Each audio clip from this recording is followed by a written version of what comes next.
Hi, boys and girls. This is Uncle Dan. And I'm Aunt Carol. Welcome, everyone. We're glad to be with you again. Well, I'm ready to hear the last chapter of Eleanor Roosevelt's life story. She was certainly a fascinating person. I'll say.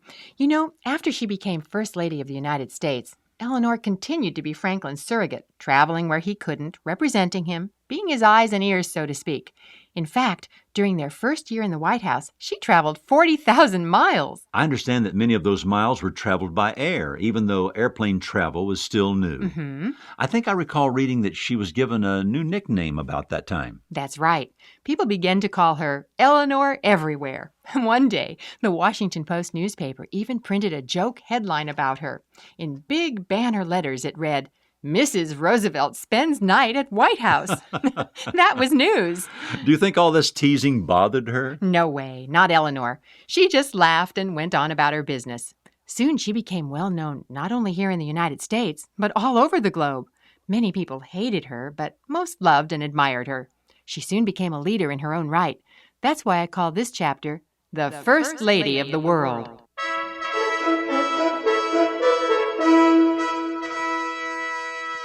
While Franklin worked for the nation's economic recovery, Eleanor was busy too. She contacted relief agencies all over the country on behalf of individuals, set up a committee to find homes for people who were evicted when they couldn't pay their rent or mortgages, and once she even paid for a dog license so an elderly woman could keep her pet. She continued to travel and report to Franklin on what she saw. Appalachia is devastated, Franklin. I think we could help by setting up a cooperative community. The government could give loans to farmers so they could buy homes and plant crops. An excellent idea, Babs. Perhaps we could... Franklin, I was shocked by the poverty I saw in Puerto Rico. We must do something to help them right away. I'm glad I have someone reliable like you to keep me informed, Babs. It's a good thing you speak Spanish, so you can talk to the working people and find out what conditions are really like. It's inexcusable, Franklin. Right here in the nation's capital, in alleys behind the splendid houses, the servants of the rich live in the most wretched squalor. I'm going to do something about it. With Franklin's support, the cooperative community was soon set up. The alley renewal project took longer, but it was also finally completed. Once, while Eleanor was preparing for a visit from the King and Queen of England, she received a phone call from a member of her housing committee. Mrs. Roosevelt, we have 10 people who've been put out on the street. One's an elderly man, and there's a woman with a baby. I suppose you checked all our emergency homes? Yes, and every single place is full. I'm terribly sorry to call you now when you have so much to deal with, but I just don't know what to do. Bring them here. What? To the White House? Where better? We have plenty of room for them to sleep, and Nora the cook will feed them good hot meals. They'll be just fine here until we can find permanent housing for them. Oh, Mrs. Roosevelt, you're an angel.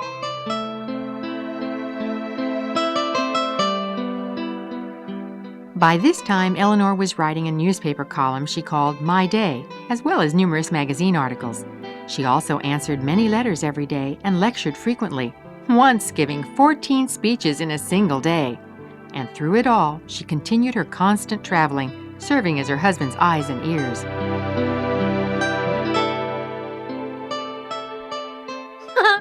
Oh, Mrs. Roosevelt, look at this cartoon. It shows you visiting a coal mine. You don't think it's funny? The thing is, Tommy, I am going to visit a coal mine. In fact, I'm going to go right down into the mine with the workers. I don't believe it. How else will I know what their working conditions are really like? I have to go and see. And after that, I plan to visit the migrant workers in California. Helen Gahagan Douglas of the California Democratic Committee has invited me.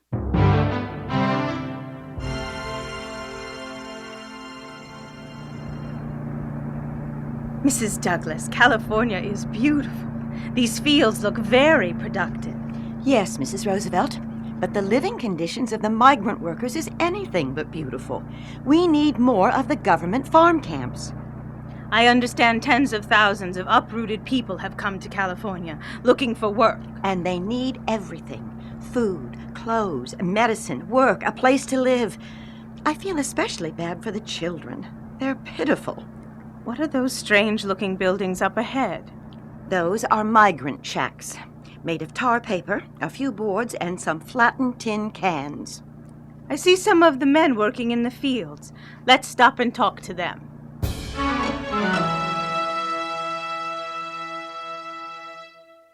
Thank you, Mrs. Roosevelt, for visiting us migrants. I feel better just for chatting with you these few minutes. I know you're on a tight schedule, though, so I don't want to keep you. We are in a hurry, Mr. Roper, but before I go, I would like to see inside your home. Please don't go in there, Mrs. Roosevelt. My wife and children all are sick with the chicken pox. That doesn't matter. Eleanor often made suggestions to Franklin, and she urged him to move faster on women's issues and civil rights. Franklin, you must support the anti-lynch legislation. I can't, Babs. But Negroes down south are being hanged by mobs, sometimes after the most horrible tortures. State officials refuse to protect them. The federal government must do something. I'm sorry, but the reality of politics is that Southerners control all the important committees in Congress.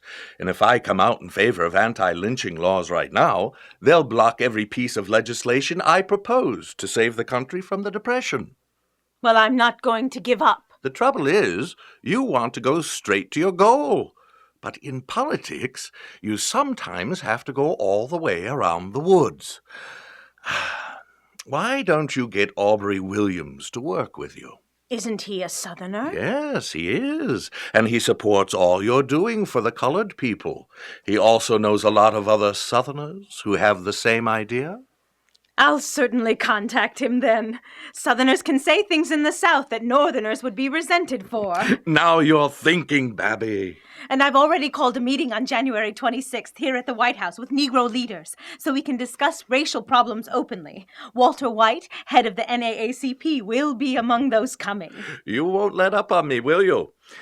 What's the schedule? I'm very busy that day, but I'll try to meet with him, at least briefly. First, dinner. Then we'll talk for as long as it takes. I can't make dinner, and my schedule is full all evening. I won't be free till midnight. We'll see you then. The black leaders were happy for the opportunity to openly discuss the government's failure to address urgent needs among African Americans. The very fact of inviting African Americans to the White House was a departure from tradition, but Eleanor didn't care. She continued to enlist talented, capable people to work with her, including African-American educator Mary McLeod Bethune. Mrs. Bethune, thank you for coming to see me. I greatly need your help with the National Youth Administration. It's a pleasure to see you again, Mrs. Roosevelt, and to be asked to work with you. I greatly admire your efforts for the young people of this nation. And you can help those efforts. We need someone in the NYA to represent Negro youth and to see that their needs are taken care of. Will you do it? I'll be happy to. Thank you. You and I need to keep in close contact, so you'll be working here in the White House. On one occasion, while Eleanor was attending the biracial Southern Conference on Human Welfare in Birmingham, Alabama, a police officer approached her. Excuse me, Miss Roosevelt, ma'am? Yes, officer. What can I do for you? Ma'am, I'm awful sorry, but you're sitting on the colored side. Is there a problem with that? Ma'am, it's against the law. If you sit here, I'll have to arrest you. I see. Very well. I'll move.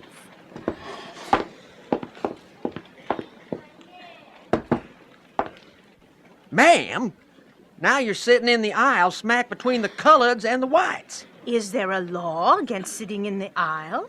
Eleanor! Miss Roosevelt? No, there isn't. I didn't think so.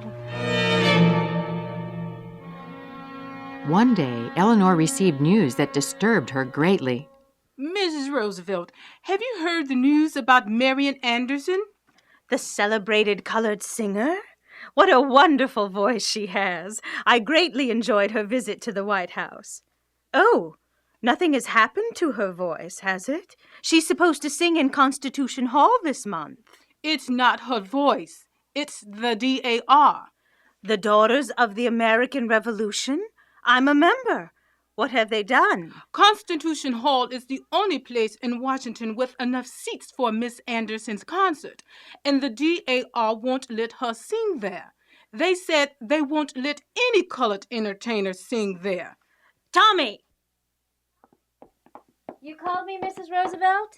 Yes, Tommy. Please write a letter to the DAR immediately announcing my resignation. I'll sign it.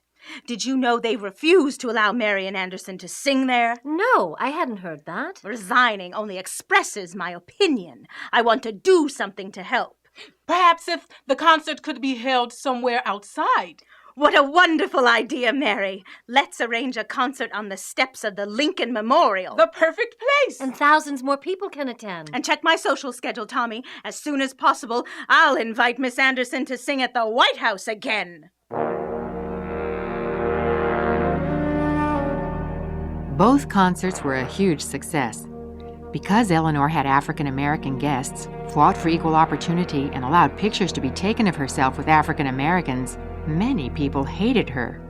Babs, you're making a lot of people mad.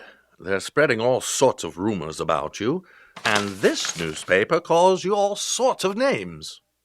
That doesn't bother me in the least, Franklin. Only, are the things I do and say making trouble for you? Do you mind if I say what I think? No, certainly not. You go right ahead and say anything you want. Besides, I can always say, well, that's my wife. I can't do anything about her.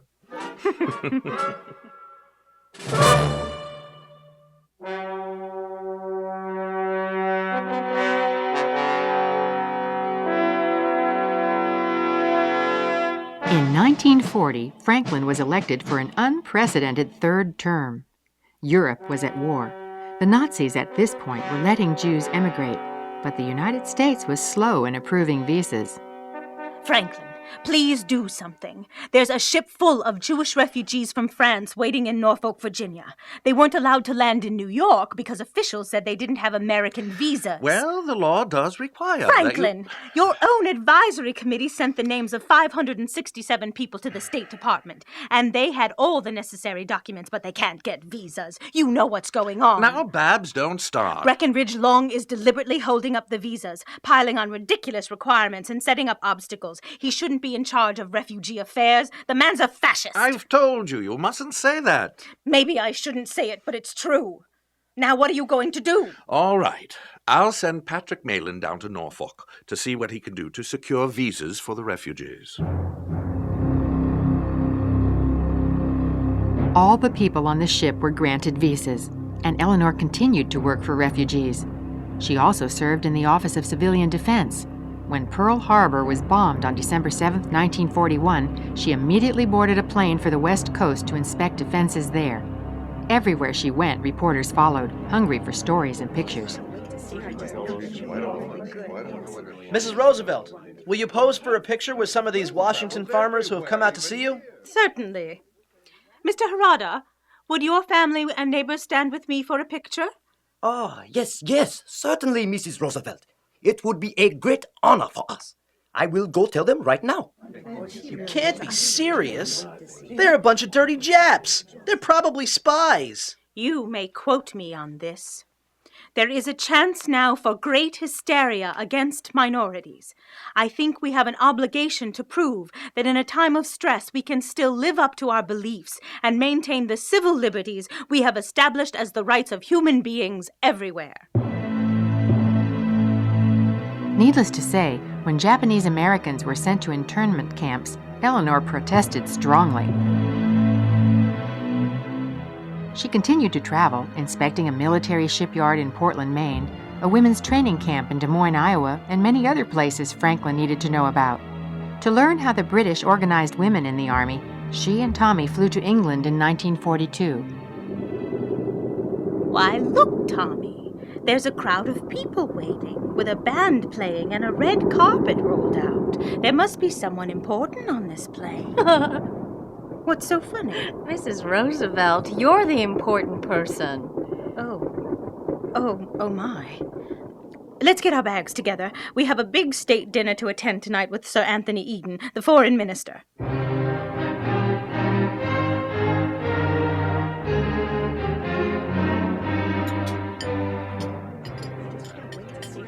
Sir Anthony, I want to thank everyone involved in making my visit useful and as pleasant as possible. I'm afraid it wasn't very pleasant for you today when you inspected the troops in the pouring rain. Well, the girls had been standing there for some time with the rain pouring down their necks. It was the least I could do. Well, they admire you for it. We all do. And if you'll excuse me, it's time for me to deliver a toast to you. A toast, ladies and gentlemen, to Mrs. Roosevelt, whom we welcome first as the First Lady of the United States, second as the wife of a great president, and third and above all, for herself. Hear, hear!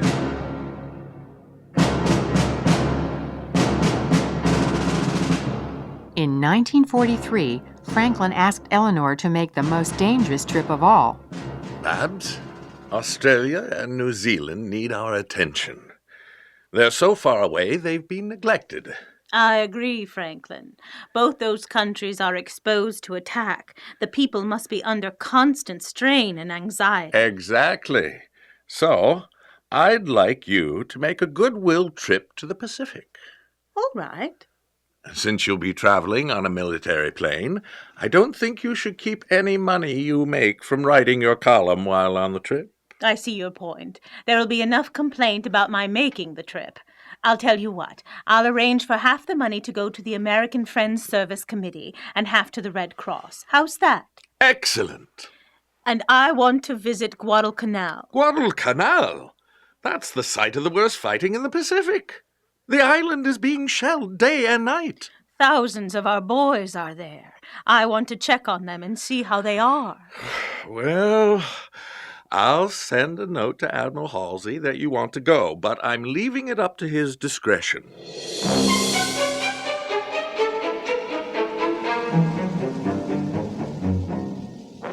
Admiral Halsey, sir, you have a communique from the President. Thank you, Lieutenant. Oh, no. He says he's sending his missus out here to inspect conditions, just while I need some meddling do-gooder hanging around headquarters. I'm sorry, sir. And she wants to go to Guadalcanal, like this is some kind of picnic or something. We better get ready for her, but I dread her arrival.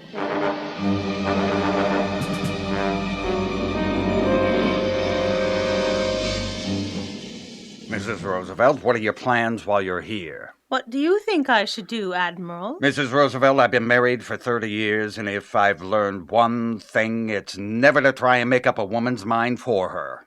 Try me. Well, then, I suggest you stay here on Noumea for 2 days, then go to Australia and New Zealand, then return here for a couple of more days before you go home. What about Guadalcanal? Guadalcanal is no place for you, ma'am. I'm perfectly willing to take my chances. What worries me is if you fly to Guadalcanal, I'll have to provide a fighter escort for you, and I don't have one to spare. I see. Well, let's see what the situation is when you return from Australia.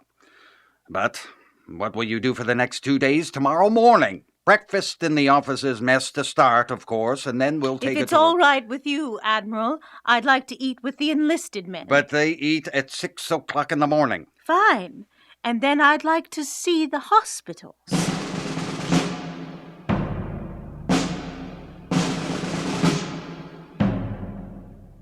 Well, Lieutenant, Mrs. Roosevelt is gone, and I, for one, am exhausted. So am I, sir. She didn't stay at headquarters like we thought, did she? She walked our legs off, visiting the hospitals, the messes, everything and everyone there was to see. She wasn't at all what I expected. Why, when she visited the hospital, she spoke to every single patient.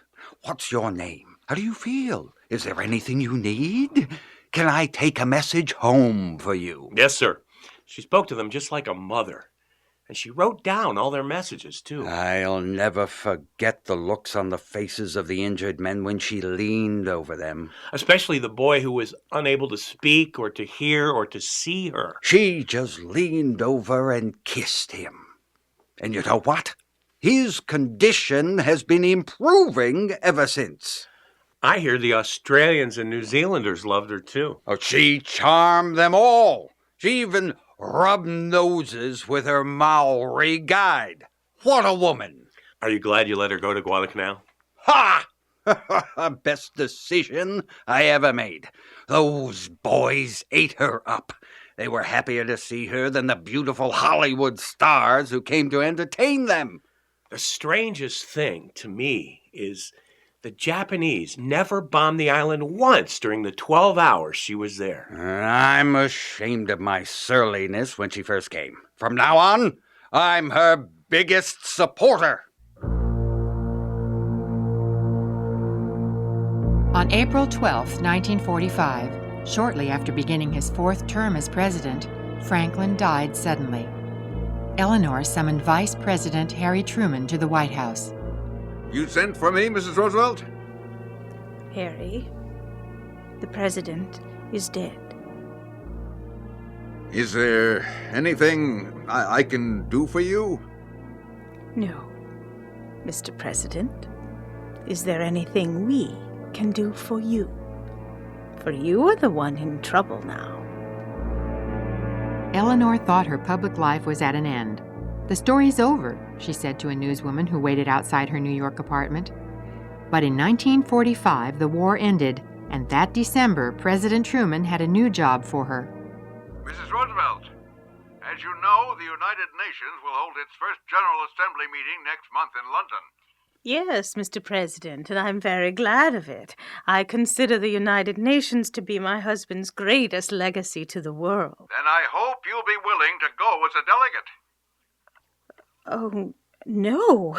It would be impossible. I have no background in international affairs and no experience in parliamentary procedures. Please, Mrs. Roosevelt, I need you. Well, I suppose, if I'm there, the delegates would be reminded of Franklin's hopes for the UN. They'll pay attention because of you. After all, Mrs. Roosevelt, you're the First Lady of the world. Eleanor became a delegate to the UN, and a year later was asked by Secretary General Trigvaly to serve on the Commission for Human Rights as an individual rather than as a representative of her country. In 1948, the General Assembly finally voted on the document she'd been laboring over.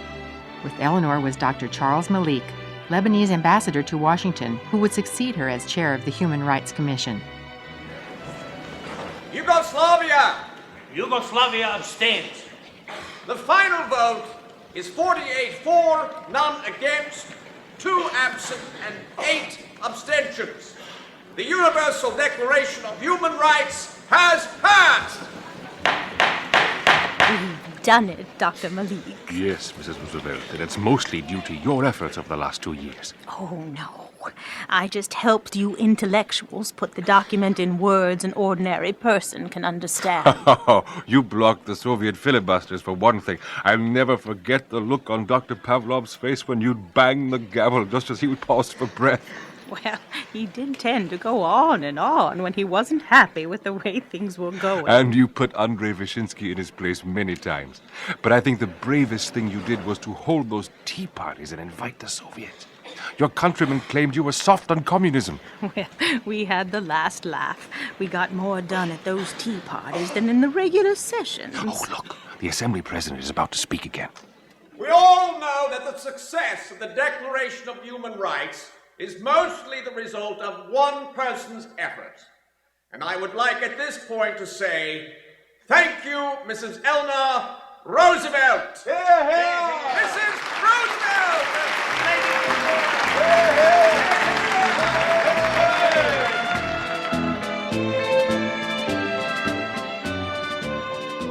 Presidents Truman and Kennedy called upon Eleanor repeatedly for service to the nation. She continued to speak out against inequality, bigotry, and oppression, and when she died in November 1962 at the age of 78, 3 presidents attended her funeral. Her life has been summed up in the words of her longtime friend Adlai Stevenson. She walked in the slums and ghettos of the world as one who could not feel contentment when others were hungry. Wherever she walked, there was beauty.